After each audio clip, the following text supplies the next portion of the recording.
मैं महामहिम राज्यपाल महोदय के अभिभाषण पर माननीय सदस्य श्री श्रवण कुमार जी के द्वारा प्रस्तुत धन्यवाद प्रस्ताव के अनुमोदन में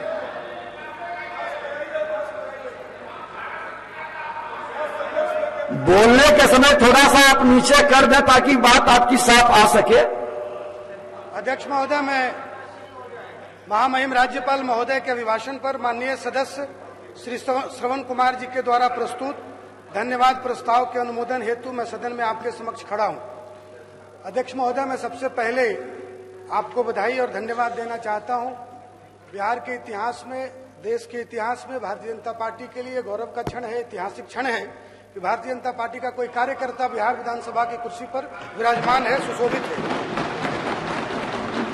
अध्यक्ष महोदय, मैं अपनी चर्चा उपनिषद की युक्ति के साथ धन्यवाद प्रस्ताव पर करना चाहता हूं। इसके पहले मैं एक रोचक जानकारी अपने सभी माननीय सदस्यों को देना चाहता हूं। आप ये पहली बार इस 2020 में जो नए सदस्य जीत कर आए उनकी संख्या 105 है। दूसरी बार जीत कर आने वाले सदस्यों की संख्या 58 है। तीसरी बार जीत कर आने वाले सदस्यों की संख्या 23 है। चौथी बार जीत कर आने वाले सदस्यों की संख्या 21 है। पांचवी बार जीत कर आने वाले सदस्यों की संख्या 20 है। छठी बार जीत कर आने वाले सदस्यों की संख्या केवल 6 है। सातवीं बार जीत कर आने वाले सदस्यों की संख्या 4 है। आठवीं बार जीत कर आने वाले सदस्यों की संख्या 4 है और 9वीं बार जीत कर आने वाले एक माननीय सदस्य श्री हरिनारायण सिंह जी हैं। मैं उपनिषद की उक्ति के माध्यम से अपनी बात धन्यवाद प्रस्ताव पर चर्चा शुरू करूंगा। पंक्ति इस प्रकार है: अखंड अखिलाधारम अवांग मनस गोचरम अखंड सच्चिदानंदम आश्रय अभिष्ट सिद्धे। जिस प्रकार उपनिषदकार मनीषी ब्रह्म की व्याख्या कर उसमें से अभिष्ट सिद्धि की पूर्ति के लिए कामना करते हैं, उसी प्रकार समाज, संस्कृति और राष्ट्र के प्रति कर्तव्य एक अभिष्ट कार्य है। इसमें हम सभी सफल हों, भगवान से हम ऐसी सब मंगल कामना करते हैं। अध्यक्ष महोदय, राज्यपाल का अभिभाषण हम सब लोगों के लिए, सरकार के लिए एक विजन डॉक्यूमेंट होता है और सरकार की प्राथमिकताएं तय होती। सरकार क्या क्या कार्य सरकार ने किया है और आगे क्या कार्य सरकार करने वाली है, इस पर चर्चा होती। अध्यक्ष महोदय, संसार का एक अघोषित नियम है कि जो चीज आगे नहीं बढ़ती उसे पीछे धकेल दिया जाता है। जहां प्रगति नहीं होती वहां दुर्गति होती, जहां उन्नति नहीं होती वहां उन्नति होती, जहां विकास नहीं होता वहां विनाश होता है, जहां चलना नहीं होता वहां रुकना होता है और जहां रुकना होता है वहीं पे अंत होता है। अध्यक्ष महोदय, हवा चलती है इसलिए जीवन देती, खून, सांस, धड़कन जब तक चलती है तभी तक जीवन देती है। इसलिए कहा गया है कि हमेशा चलते रहना चाहिए। हमारे वेदों में, पुराणों में कहा गया चरैवेति चरैवेति, अर्थात चलते रहो, चलते रहो। चलने वाले का, बैठने वाले का भाग्य बैठ जाता है, सोने वाले का भाग्य सो जाता है, लेकिन जो व्यक्ति चलायमान रहता है, चलता रहता है, उसका भाग्य भी गतिशील हो जाता है, चलता रहता है। इसलिए कहा गया कि गति में प्रगति है और प्रगतिशील जीवन ही सर्वश्रेष्ठ जीवन है। अध्यक्ष महोदय, बिहार के लिए ऐतिहासिक क्षण है कि बिहार की जनता ने जो जनादेश दिया है कि लगातार चौथी बार एनडीए के नेतृत्व में, माननीय नीतीश कुमार जी के नेतृत्व में चौथी बार बिहार में सरकार बनी। अध्यक्ष महोदय, ये सरकार कड़े और बड़े फैसले लेने वाली सरकार है। ये सदन साक्षी है और हम सब इसके साक्षी हैं कि किस तरह से शराबबंदी जैसी योजना लागू करने वाली सरकार है। किस तरह से शराबबंदी के ऊपर हम लोगों ने इतनी बड़ी मानव श्रृंखला बनाने का काम किया है। सुन लीजिए, सुन लीजिए, ये सरकार दहेज, सबके हित की बात है। ये सरकार किस तरह से दहेज उन्मूलन और बाल विवाह पर मानव श्रृंखला बनाने वाली सरकार है। ये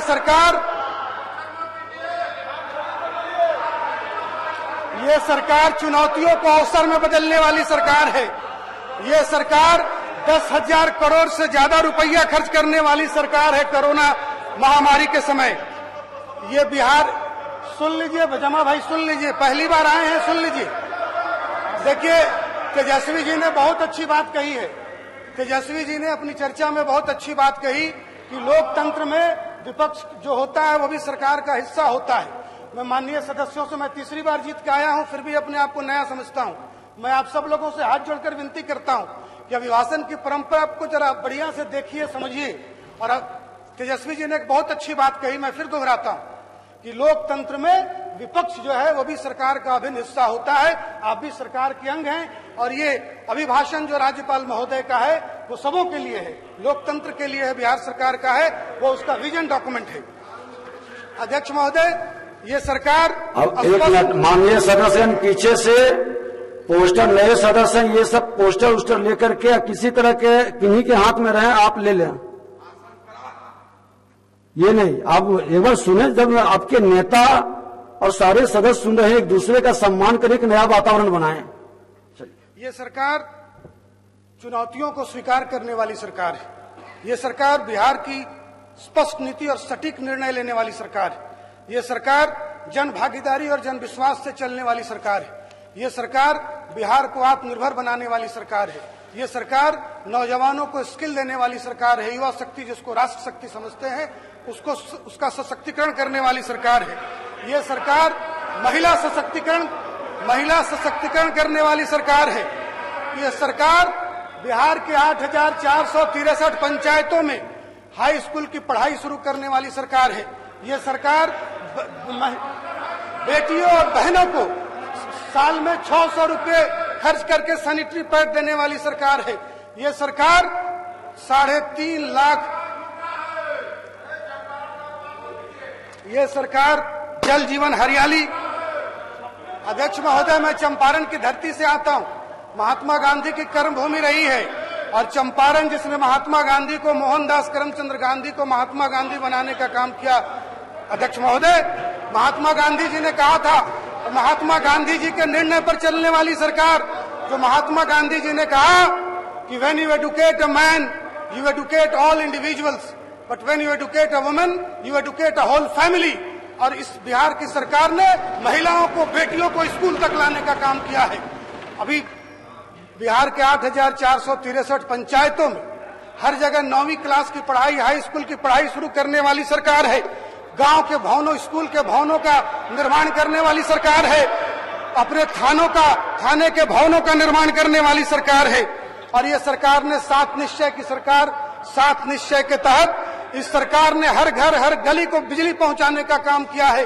और इसी सरकार ने यह संकल्प लिया है, और बिहार की जनता ने जनादेश दिया है कि अगली बार हम सरकार में आ गए, माननीय मुख्यमंत्री जी के नेतृत्व में हर खेत को पानी और बिजली पहुंचाने का काम ये सरकार करने वाली है। अध्यक्ष महोदय, गांधी बाबा के शब्द हैं, गांधी बाबा के शब्द हैं कि तेरे शहर का पेट मेरी गांव की मिट्टी से पलता है।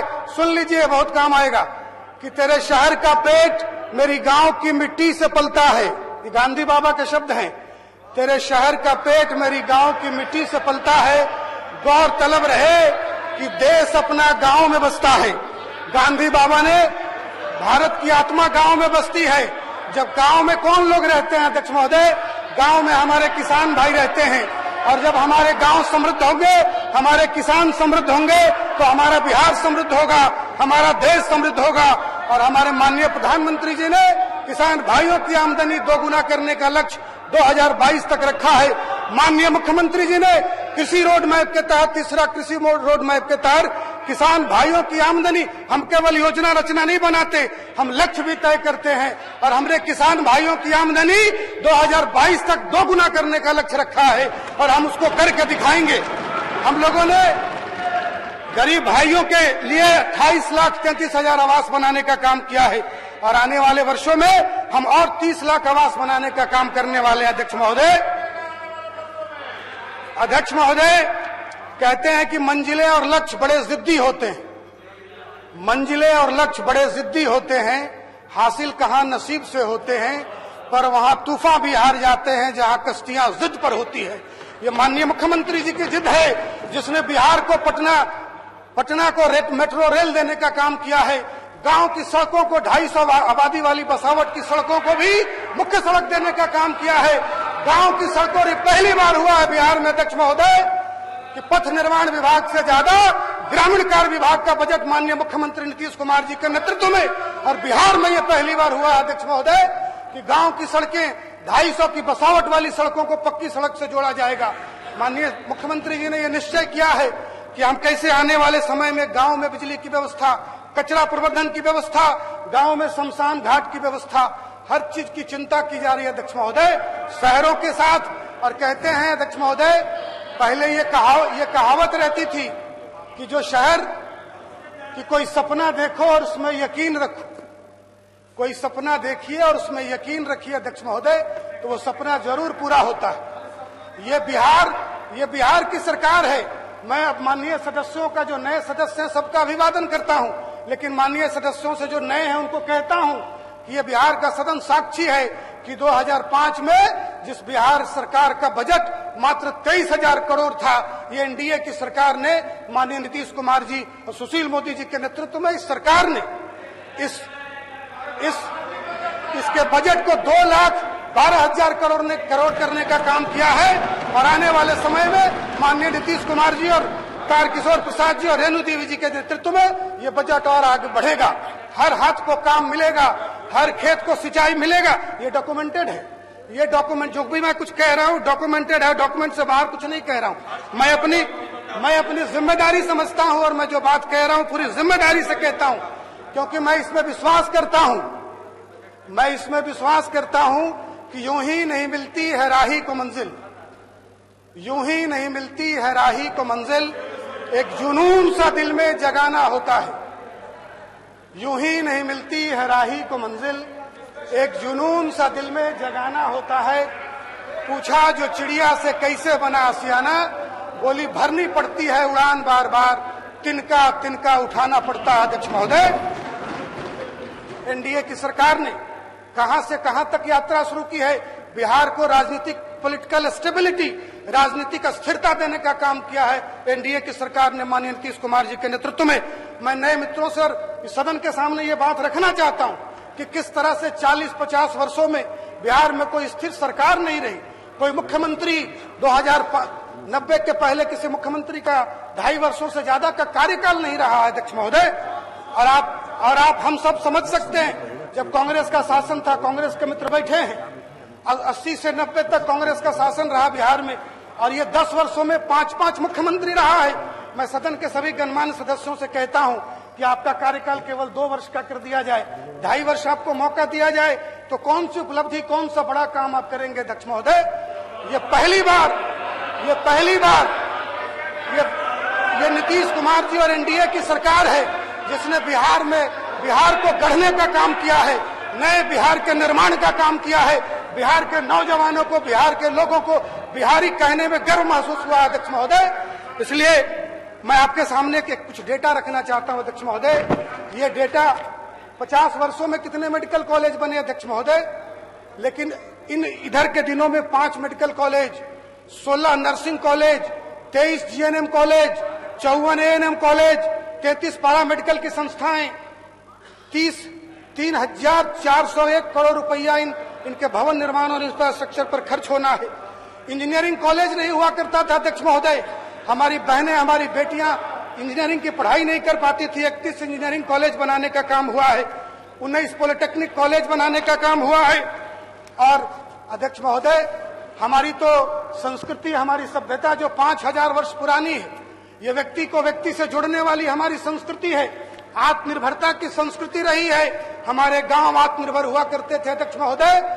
यह हमारी 5,000 वर्ष की पुरानी संस्कृति कहती है। इस भारत देश ने हमेशा आक्रमण झेला है, हमने कभी किसी पर आक्रमण नहीं किया। लगातार आक्रमण झेलने के बाद भी हम उठकर खड़े हुए हैं और नए सिरे से समाज निर्माण में और देश निर्माण में अपनी भूमिका निभाई है अध्यक्ष महोदय। नए बिहार को गढ़ने में एनडीए सरकार ने माननीय मुख्यमंत्री नीतीश कुमार जी के नेतृत्व में अहम भूमिका निभाई। और बिहार का, चाहे हमारी बेटी हो, हमारी बहनें हो, आजादी आबादी, अभी बिहार का मतदान हुआ और मतदान में ज्यादा मतदान हमारी माताओं बहनों ने करने का काम किया है। ये महिला सशक्तिकरण है, ये महिला सशक्तिकरण है अध्यक्ष महोदय। और ये युवा शक्ति है जो राष्ट्र शक्ति है, और आने वाले समय में यही युवा शक्ति राष्ट्र निर्माण का काम करेगी, नए भारत का निर्माण करेगी। ये जो परिवर्तन चल रहा है, जो नई पीढ़ी है, वो परिवर्तन देखना चाहती है, ये अच्छे तरीके से सरकार देखना चाहती है। और ये नीतीश कुमार जी की सरकार है, जो सरकार ने कहा है स्पष्ट शब्दों में कि हम जो है क्राइम से, करप्शन से और कम्युनलिज्म से कोई समझौता नहीं करेंगे। ये बिहार की सरकार है जो न किसी को बचाती है, न किसी को फंसाने का काम करती है।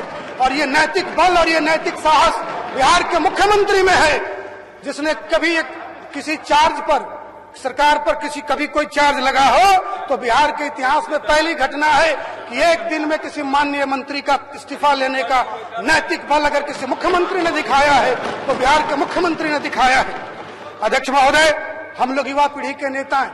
हम लोगों ने कर्पूरी जी को नहीं देखा, हम लोगों ने राम मनोहर लोहिया जी के साथ काम नहीं किया, हम लोगों ने महात्मा गांधी जी का समय नहीं देखा, हम लोगों ने दीनदयाल उपाध्याय जी का समय नहीं देखा, हम लोगों ने श्यामा प्रसाद मुखर्जी जी का समय नहीं देखा, लेकिन अटल बिहारी वाजपेयी जी ने पहली बार ये विजन रखा और पहली बार गांव की सड़कें भी पक्की सड़क बन सकती है, इसकी दूरदृष्टि अटल बिहारी वाजपेयी जी ने रखी और गांव की सड़कें आज प्रधानमंत्री पीएमजीएसवाई के तहत वो सड़कों का निर्माण हो रहा है। इस नए भारत के निर्माण में बिहार की सरकार, जिसको हम डबल इंजन वाली सरकार कहते हैं, हम नए मित्रों से कहना चाहते हैं कि इस सरकार ने बिहार में पॉलिटिकल स्टेबिलिटी तो दी ही है, लेकिन पहली बार ये संजोग बना है कि 32 वर्षों के बाद बिहार में एक ऐसी सरकार बनी, जो सरकार दिल्ली में है वही सरकार पटना में है। और इस सरकार ने हमें गर्व है इस बात का, हमारे मंत्री आदरणीय विजेंद्र बाबू बैठे हैं, जिन्होंने लक्ष्य तय किया था कि हम बिहार के हर एक घर को बिजली पहुंचाएंगे, और जो लक्ष्य तय किया उससे पहले हर घर को बिजली पहुंचाने का काम किया है।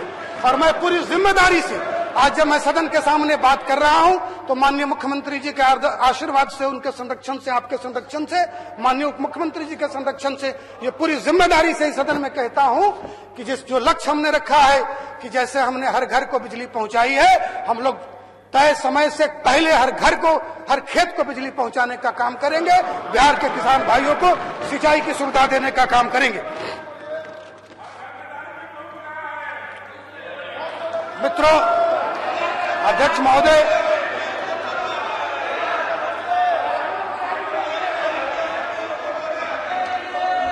शांति बनाए रखें, आपको भी अवसर मिलेगा। सुने अध्यक्ष महोदय, दवाई की चिंता, पढ़ाई की चिंता, कमाई की चिंता, अध्यक्ष महोदय मैं कहना चाहता हूं, विपक्ष के मित्रों के मन में बड़ा कौतूहल होगा कि 19 लाख नौकरी सरकार देगी कैसे, कहां से लाएगी, घोषणा तो कर दिया।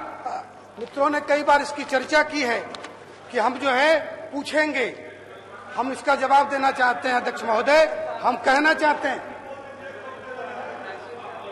हम इसका जवाब देना चाहते हैं अध्यक्ष महोदय कि एनडीए की सरकार ने बिहार में 3.5 लाख शिक्षकों की नियुक्तियां की है अध्यक्ष महोदय, और हम आने वाले समय में इसको आगे बढ़ाकर हमने जो वादे किए हैं, हमने 19 लाख नौकरियों की चर्चा की है, हमने चर्चा की है तो हम उसका सृजन करेंगे और एक प्रक्रिया के तहत नौकरी देने की भी चर्चा करें, उसका भी प्रबंध करेंगे। सुन लीजिए तो जान जाइएगा, सुन लीजिए, उपयोगी जानकारी है, उपयोगी जानकारी। एनडीए सरकार ने बिहार में 3.5 लाख शिक्षकों की नियुक्तियां की हैं। इसको आगे बढ़ा, आने वाले वर्षों में राज्य के सभी प्रकार के विद्यालय, उच्च शिक्षा में विश्वविद्यालयों तथा संस्थानों में 3 लाख नए शिक्षकों की नियुक्ति करने का काम करेंगे। भारत में इस वक्त आईटी कारोबार 177 बिलियन अमेरिकी डॉलर का है अध्यक्ष महोदय। भारत में इस वक्त आईटी कारोबार 177 बिलियन अमेरिकी डॉलर का है अध्यक्ष महोदय। इस अवसर का लाभ उठाते हुए हम बिहार को नेक्स्ट जनरेशन आईटी हब के रूप में विकसित करेंगे और अगले 5 वर्षों में 5 लाख से ज्यादा रोजगार के अवसर उत्पन्न करेंगे अध्यक्ष महोदय। अध्यक्ष महोदय, हमारी सरकार का संकल्प है कि हम 10,000 चिकित्सक, 50,000 पैरा मेडिकल कर्मियों के समेत 1 लाख लोगों को स्वास्थ्य विभाग में नौकरी के अवसर प्रदान करेंगे। साथ ही प्रधानमंत्री जी ने पटना के साथ साथ जो दरभंगा में एम्स देने का काम किया है, उसका संचालन भी 2024 तक में सुनिश्चित करने का काम हमारी सरकार करेगी। हम बिहार के 1000 नए किसान उत्पादक संघ, जिसको एफपीओ कहते हैं अध्यक्ष महोदय, को आपस में जोड़कर राज्य भर के विशेष फसल उत्पाद जैसे मक्का, फल, सब्जी, चूड़ा, मखाना, पान, मसाला, शहद, मेथी, औषधीय पौधों का सप्लाई चेन विकसित करेंगे अध्यक्ष महोदय, और इससे प्रदेश में 10 लाख रोजगार के नए अवसर सृजन करने का काम करेंगे अध्यक्ष महोदय। किसानों को बिचौलियों से मुक्त करने के लिए बाजार समिति की व्यवस्था खत्म करने वाले राज्यों में बिहार ने तो पहले ही खत्म कर दिया था। सशक्त कृषि, समृद्ध किसान के संकल्प पर आगे बढ़ते हुए हमारा संकल्प है कि हम धान, गेहूं के बाद दलहन का भी खरीद करने का काम करेंगे। हमारा संकल्प है कि बिहार में एनडीए की सरकार हम लोगों ने 6 वर्षों में 28,33,089 आवास बनाने का काम किया। अध्यक्ष महोदय, हम इसी प्रतिबद्धता के साथ यह संकल्प लेते हैं कि इस बिहार में के ग्रामीण क्षेत्रों तथा शहरी क्षेत्रों के 30 लाख लोगों को वर्ष 2022 तक पक्के मकान देने का काम करेंगे। अध्यक्ष महोदय, दुग्ध उत्पादन, अध्यक्ष महोदय, दूध और शहद कहते हैं कि जन्म के 7 से लेकर और अंतिम समय तक दूध की आवश्यकता पड़ती है, शहद की आवश्यकता पड़ती है। और बच्चा जब जन्म लेता है तो पहली चीज जो उसके जीभ पर डाली जाती है वो शहद है। और जब हमारे अभिभावक बुजुर्ग शरीर त्यागते हैं तो उसमें आखिरी चीज जो उनके मुख में डाली जाती है वो भी शहद है। हम मीठी क्रांति के माध्यम से उसके लिए प्रखंड स्तर पर हम लोगों ने फल सब्जी की कोऑपरेटिव बनाकर जिले के राज्य के 10 जिलों में हम लोगों ने ये काम करके करीब 2000 किसान भाइयों को नए रोजगार के अवसर प्रदान किया है। हमारे बिहार में ये कहावत है, हमारे बिहार के मित्रों को ये पता होगा कि हम लगातार ये बात सुनते आए हैं। बिहार की बड़ी फेमस लोकोक्ति है कि नौकरी करिए तो सरकारी, नहीं तो खेती करिए तो सरकारी, खेती करिए तो तरकारी। ये अब बिहार के मुख्यमंत्री जी की ये महत्वाकांक्षी योजना रही है और हम लोगों ने फल सब्जी ब्लॉक स्तर पर इसकी कोऑपरेटिव बनाकर किसान भाइयों की, बस 2 मिनट में अध्यक्ष महोदय, 2 मिनट, हम लोगों ने दूध के क्षेत्र में दुग्ध उत्पादन को, क्योंकि बिहार की बड़ी आबादी गांव में रहती है, देश की बड़ी आबादी गांव में रहती है। और अध्यक्ष महोदय, आज भी 89% आबादी गांव से जुड़ी है। 79% आबादी अपने जीविकोपार्जन के लिए खेती पर, पशुपालन पर आश्रित है। इसलिए खेती और पशुपालन पर पहली बार देश के प्रधानमंत्री जी ने बड़ी चिंता की है, उसकी योजना रचना बनाई है। बिहार के मुख्यमंत्री जी ने कृषि रोड मैप के माध्यम से पहली बार बिहार में ऐसा हुआ कि पशुओं के टीकाकरण की व्यवस्था कराई गई और 5 करोड़ से ज्यादा पशुओं के टीकाकरण कराने का काम हुआ। हम इस क्रांति को और आगे बढ़ाना चाहते हैं, बिहार के गांवों को आत्मनिर्भर बनाना चाहते हैं, गांव में रहने वाले किसान भाइयों को आत्मनिर्भर बनाना चाहते हैं। दुग्ध उत्पादन को लेकर समाप्त करें। जी, बस 1 मिनट में अध्यक्ष महोदय, मैं अध्यक्ष महोदय का आदेश है बस करके दुग्ध उत्पादन को कोऑपरेटिव तथा कॉम्फेड को प्रोत्साहित करके प्रोसेसिंग निजी क्षेत्र में सुगमता प्रदान कर 2 वर्षों में निजी तथा कॉम्फेड आधारित 15 प्रोसेसिंग उद्योग खड़े करेंगे। और मछली उत्पादन मिथिला के हमारे बड़े भाई जीत कर आए हैं, तो मखाना के क्षेत्र में, मछली के क्षेत्र में प्रधानमंत्री जी ने मत्स्य संपदा योजना को आगे बढ़ाते हुए हमारी सरकार अगले 2 वर्षों में इनलैंड यानी मीठे पानी में पलने वाली मछलियों के उत्पादन में राज्य को देश का नंबर 1 राज्य बनाने का काम करेगा। अब जमा कर दें, प्रोसीडिंग का पार्ट बन जाएगा। मैं मैथिली शरण गुप्त जी की चंद पंक्तियां पढ़कर अपनी बात समाप्त करूंगा आपकी अनुमति से। अध्यक्ष महोदय, पंक्तियां इस प्रकार हैं जो मानव के महिमा के बारे में, माननीय सदस्यों की महिमा के बारे में कहते हैं। पंक्तियां इस प्रकार हैं कि किस वैभव के तुम योग्य नहीं, कब कौन तुम्हें सुख भोग्य नहीं। किस वैभव के तुम योग्य नहीं, कब कौन तुम्हें सुख भोग्य नहीं। संभलो न कि सुयोग्य न जाए चला, कब व्यर्थ हुआ सदुपाय भला। समझो न जग को निराश अपना, पथाप प्रशस्त करो अपना। जगदीश्वर है अवलंबन को, न रहो न निराश करो मन को। बहुत बहुत धन्यवाद। बहुत बहुत